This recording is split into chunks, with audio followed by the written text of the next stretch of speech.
So picture this. It is the 89th minute on a sweltering, late June evening in Houston.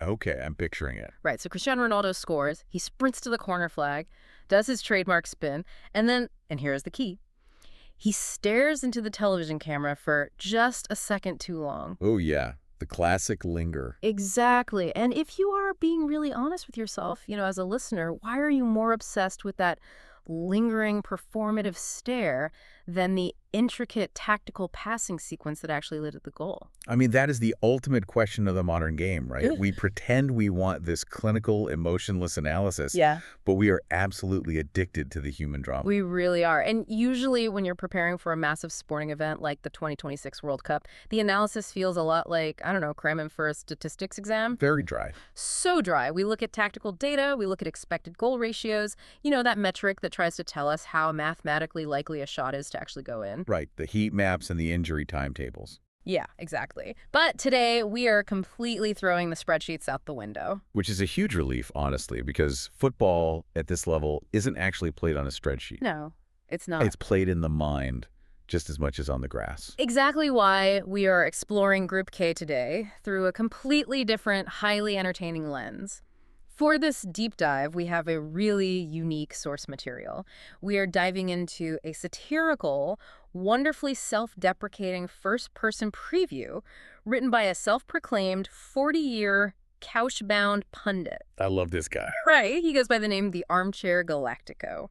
So our mission today is to break down his predictions for Portugal, Colombia, the Democratic Republic of Congo, and Uzbekistan. That's quite the lineup. It is. And we're going to unpack the specific fatal flaws he identifies for all four teams and dig into some wildly confident hot takes. Well, what's so fascinating about the Galactico's approach is how he pinpoints the overarching theme of Group K right away. This entire group is built around romantic storylines and just pure sentimentality. You have aging legends who are desperate for one last triumph. You have decades-long absences finally ending, and historic, unprecedented firsts. It really is the cinematic centerpiece of the group stages. 100%. And that's why this matters to you, listening right now. If you're filling out a bracket or just prepping talking points for a watch party, you need to understand these narratives. The logical move might be to bet purely on squad depth, but you have to ask yourself, are you betting on a player's medical chart or their highlight reel? Right. So let's start with the biggest cinematic storyline of them all. The 41-year-old elephant in the room. Cristiano Ronaldo? Yeah, the source calls it the last ride of the GOAT. He's preparing for his record 6th and almost certainly final World Cup. It's historic. It is, and the source reminds us of the sheer scale of the history here. Ronaldo is 41 years old. He is the all-time leading scorer in men's international football with 143 goals from 226 caps. Insane numbers. Completely. Plus, he's coming off a 2025 Nations League win where he was the top scorer. But the Galactico highlights that it's not just about his personal pursuit of the trophy. No, there's a much deeper emotional layer to this squad. Right. There's a massive emotional weight hanging over the entire Portuguese team. Coach Roberto Martinez symbolically included a place in the squad for Diogo Jota, the Portugal forward who tragically passed away in a car accident in 2025. I'm really glad the source includes that detail because it fundamentally alters the psychological makeup of the locker room. How so? Well, it elevates the team's motivation from mere sporting ambition to something deeply personal. Yeah, that makes sense. When a team plays for a lost teammate, the emotional reservoir is deeper, but the potential for emotional exhaustion is also much, much higher. I see where you're going with that, but I kind of want to challenge the tactical reality of this emotional narrative. Okay, go for it. It sounds like an epic farewell tour for a legendary rock band. Like, they're playing the hits, everyone is crying in the stands, they're playing for something bigger. But if the 41-year-old lead singer pulls a hamstring, the whole tour collapses. Fair point. So, is Roberto Martinez actually building a tactical system around Ronaldo? Or is he just pandering to the sentimentality and hoping Ronaldo bails them out? It's a great question, but the source actually gives Martinez a lot of credit for avoiding that exact trap. Oh, really? Yeah. He hasn't just built a sentimental support system, he's engineered an incredibly balanced machine. Let's look at the mechanics of it. You have Bernardo Silva, Bruno Fernandes, and Vitinha in the midfield. A lot of talent there. Right. Vitinha acts as the metronome, controlling the pace of the game, while Fernandes provides the elite vision to spot passing lanes. But the real key, the engine of it all, is Rafael Leão on the left flank. Because of his raw speed. It's not just the speed, though. It's how that speed manipulates the opposing defense. Break that down for me. So, when Leão accelerates down the wing, the opposing right back and center back are forced to drop deep toward their own goal just to avoid getting beaten over the top. Okay, so they retreat. Exactly. And mechanically, when a defense drops deep, it stretches the space between their defensive line and their midfield, Leaving a gap. leaving a massive pocket of space right at the top of the penalty box. So Martinez isn't asking a 41-year-old Ronaldo to sprint past 4 defenders anymore. He is using Leão to pry open a specific pocket of space and then placing Ronaldo right there to do what he does best. Finish with one touch. Precisely. That makes perfect sense on a whiteboard. But the Galáctico points out that the machine has a fatal vulnerability, the physical reality of a 41-year-old body. Yes. The source identifies this as Portugal's fatal flaw. Ronaldo's body no longer bends to the calendar the way it used to. Right, he suffered a rare muscle injury playing for Al Nassr in March that forced him to miss friendlies. Which is a huge red flag. And the Galáctico argues that the flaw isn't a lack of talent, it's a profound management issue. Exactly. I mean, in a World Cup group stage, you are playing 3 high-intensity matches in about 10 days. The recovery window is absolutely brutal. Yeah, you don't get much rest. And at 41, muscle fibers do not repair themselves in 72 hours. The flaw is the delicate tightrope Roberto Martinez must walk. He has to manage his captain's minutes scientifically against the massive emotional temptation to just play him constantly. Because the fans will demand it. Oh, every time Portugal is tied in the 70th minute, the whole country will be screaming for Ronaldo to come off the bench. But if Martinez caves to the emotion, pushes him too hard and that muscle goes... The perfect farewell script burns to the ground. Exactly. It's over. Wow. Okay, so if Portugal's fatal flaw is the chronic physical fragility of an aging superstar, that brings us to a very similar but far more acute type of fragility with our next team. Let's look at Colombia, or Los Cafeteros. They are back after missing out on Qatar in 2022. And the source notes their attack is terrifying. Oh, Nestor Lorenzo has built an incredibly dynamic attacking unit. It's spearheaded by Luis Diaz, who is now at Bayern Munich. He's been amazing. Yeah, the Galáctico notes Diaz was the second highest scorer in South American qualifying. He has that elite Bundesliga sharpened conditioning. But the real story and the real fragility lies with their captain, the 2014 Golden Boot winner, Ges Rodriguez. A legend. Truly. But our couch-bound pundit highlights a really frightening health scare from March. Rodriguez was hospitalized for 3 days with severe dehydration after a friendly against France. It was a very serious incident. His club had to publicly deny rumors that it was something worse. Right. And, well, he has since returned to the 26-man squad. Yeah. But you cannot simply brush off a 3-day hospitalization. Right. If you are filling out your bracket, you have to look at this mechanically. If a player, let alone your central creative playmaker, was just hospitalized under observation, how does a team with top 2 ambitions rely on him in the relentless heat of a North American summer tournament? It's a huge gamble. And the Galáctico hits on 2 realities here. Okay, what's the first? The first is psychological. For Colombian fans, simply seeing James healthy, smiling, and walking onto the pitch is going to feel like a victory. It puts the human element of the sport into perspective. That sentimentality again. Exactly. But tactically, this is Colombia's fatal flaw. The margin for error around his health is razor thin. Because severe dehydration isn't just, being really thirsty. Far from it. Dehydration at that clinical level actually thickens the blood, it strains the cardiovascular system, and it completely resets a player's muscular endurance. Oh, wow. Rebuilding that base takes months, not weeks. So in a summer tournament where you lose liters of fluid per match, the compounding fatigue is immense. If his physical recovery isn't absolutely perfect, Coach Lorenzo's going to be forced into a corner. He'll have to lean entirely on Luis Diaz. But wait, Diaz is a phenomenal player. Can't he just carry the load? Not mechanically, no. If James Rodriguez is off the pitch, the opposing defense doesn't have to worry about a central creative threat pulling strings through the middle. They can just focus on the wings. Exactly. They can take their defensive midfielder and their right back and simply double-team Diaz on the wing.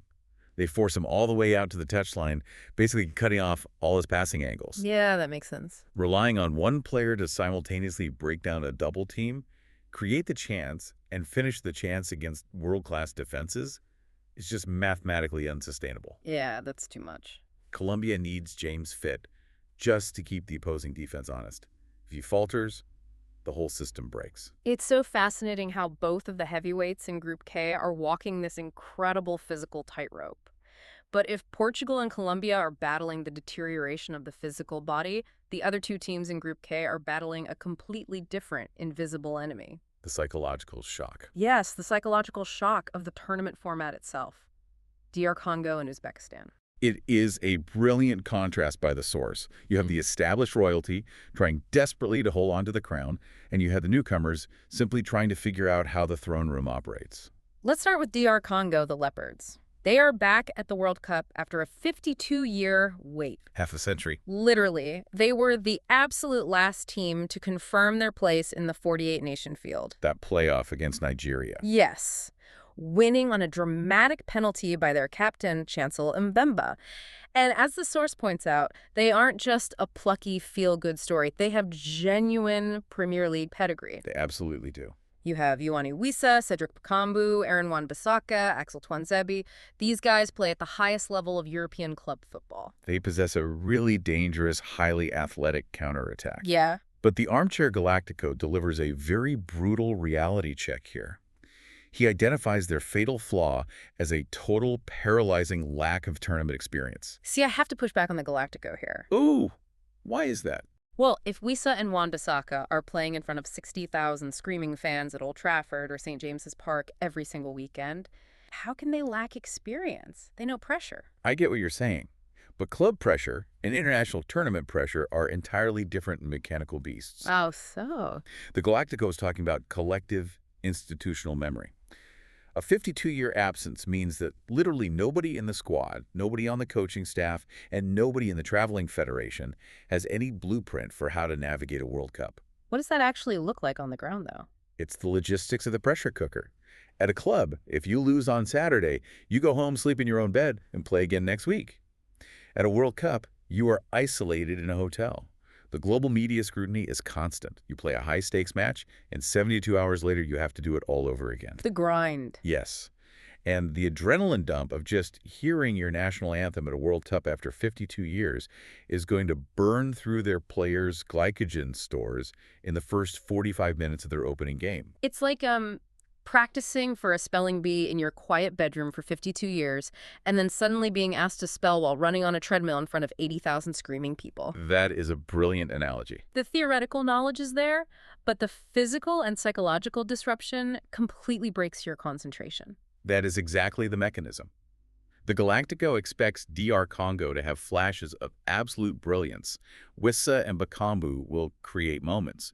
But that gap in collective tournament know-how, pacing themselves over 3 matches, will prevent them from pulling off a genuine shock to advance. Right, so if a 52-year gap creates that kind of structural breakdown, what happens to a team that has literally never been there? Oh boy. That brings us to Uzbekistan, the White Wolves. A truly historic debut. 35 years of independence, 7 previous failed qualification campaigns, and they finally broke through. Incredible story. They are led by their captain, Eldor Shomurodov, who has 44 international goals. But the real headline here is their manager. They are coached by Fabio Cannavaro. A 2006 World Cup winner for Italy. A Ballon d'Or winner. Bringing in Cannavaro is a massive statement of intent. The Uzbek Federation clearly wanted someone who understands the very apex of tournament pressure. But does it actually work? I mean, can a manager simply transfer his 2006 Italian defensive mastery into the minds of players who are debuting on the global stage? The Armchair Galáctico is quite blunt about this. Yeah. The short answer is no. Cannavaro's elite experience does not bridge the gap on the pitch. The fatal flaw for Uzbekistan is the same as DR Congo's, but severely amplified. But why doesn't it translate? If Cannavaro tells them how to set up a defensive block, shouldn't they just be able to execute it? Because elite defensive organization requires subconscious communication. Subconscious. Yes. When you are defending against a player like Bruno Fernandes, you don't have time to consciously think about where your teammate is standing. It has to be purely intuitive. Got it. It's like putting a Formula One champion in the passenger seat of a regular sedan and asking them to verbally instruct a teenager how to navigate a high-speed chase. Oh, wow. That sounds disastrous. It is. The instructor knows exactly what to do, but the driver's nervous system is just too overloaded to execute the commands. So the mental load shatters the defensive structure. Precisely. Being placed in a group against Ronaldo's farewell tour, an incredibly aggressive Colombian attack, and a physically imposing DR Congo side is an extraordinarily harsh introduction. Very heavy nights ahead. The Galáctico plainly states that Uzbekistan's defense is going to face some very punishing nights. But the source also makes a beautiful point here. What's that? Just qualifying was the ultimate achievement. For a nation waiting 35 years, the scorelines almost don't matter. The victory is simply standing on the pitch. Which brings us to the grand collision of all these forces. We know the human drama, we know the fatal flaws. Let's look at how the Armchair Galáctico projects this group shaking out and get to his most outrageous hot take. He points to Matchday 3, June 28th in Houston. Colombia versus Portugal. This is the decisive matchup. The heavyweight bout to decide who tops the group and gets the easier path in the knockouts. It's a massive stylistic clash. You have the individual duel of Ronaldo's positioning against Luis Diaz's pace, and the tactical battle of Bruno Fernandes's vision against James Rodriguez's creativity. Assuming James is healthy enough to start. Big assumption, yes. So the Galáctico predicts Portugal will take first place and Colombia take second. He sees DR Congo being a very dangerous wild card, creating chaos, but ultimately falling short in third. And Uzbekistan goes home in fourth, but forever into the history books. The logic holds up mechanically. It's a very pragmatic assessment of squad depth. It is. But we don't read the Armchair Galáctico for his pragmatic assessments. No, we certainly do not. We read him for his outrageous, unwavering confidence. Let me read you his boldest prediction for the entire group stage verbatim. Oh, can't wait. He writes, Cristiano Ronaldo will score exactly 3 goals against DR Congo. He will celebrate all 3 as though each is his first World Cup goal. He will point to the sky. He will flex. He will stare at the camera for slightly too long. It will be magnificent and absolutely perfectly Ronaldo in every conceivable way. I have never been more certain of anything in my 40 years of watching football from a couch. That is just magnificent writing. It captures the essence of the tournament perfectly. It paints such a vivid picture. I mean, you can already see the lingering camera stare in your head. And this raises an important point about our earlier question. The Galáctico's certainty about Ronaldo's celebrations perfectly illustrates the performative theater of the modern World Cup. Yes. We pretend we're tuning in to see Roberto Martinez's tactical low block, but we aren't. We're really not. It's a global soap opera. We know Ronaldo's going to flex. We know he's going to hold the pose for the cameras. Whether people love him or actively root against him, that performative drama is the actual product being consumed. We want the spectacle. And the Galáctico understands that from his couch better than half the data scientists do from their laptops. He really is. He knows that seeing James Rodriguez simply step onto the pitch after a health scare is worth more to a fan than a spreadsheet of expected assists. He knows that Uzbekistan's debut deserves a standing ovation regardless of how many goals their defensive line concedes. It is the absolute triumph of narrative over numbers. So if you are looking at Group K, the script says Portugal and Colombia will advance, DR Congo will make everyone sweat, and Uzbekistan makes history from the opening whistle. To formally wrap up the Armchair Galáctico's thoughts, I will leave you with his exact sign-off from the text. The couch has spoken. Very fitting. And if you want to test your own predictive skills and see if you can outsmart the Galáctico, you can build your own Group K bracket right now at bracketmachine.app. Use the promo code Z9U8XX. Again, that's bracketmachine.app, promo code Z9U8XX. Let's get those brackets in. So what does this all mean for you, the listener, as we head into this tournament? Let's zoom out one last time. I think it leaves us with a fascinating philosophical question to mull over the next time you sit down on your own couch to watch a match. What's the question? When we turn into a World Cup, are we actually cheering for the optimal footballing tactics? Do we truly care about the mechanical execution of an overlapping fullback? Probably not. Or, when the whistle blows, are we just tuning in for the messy, unpredictable human drama? The desperate farewells of aging legends pushing their bodies past the breaking point, and the pure, unadulterated joy of nations stepping out of the dark and into the global spotlight for the very first time. We think we want the clean, clinical X-ray of the data, the binary win or lose. But the reality is, the spreadsheet always breaks when human emotion takes the wheel. Until next time, keep unpacking those stories.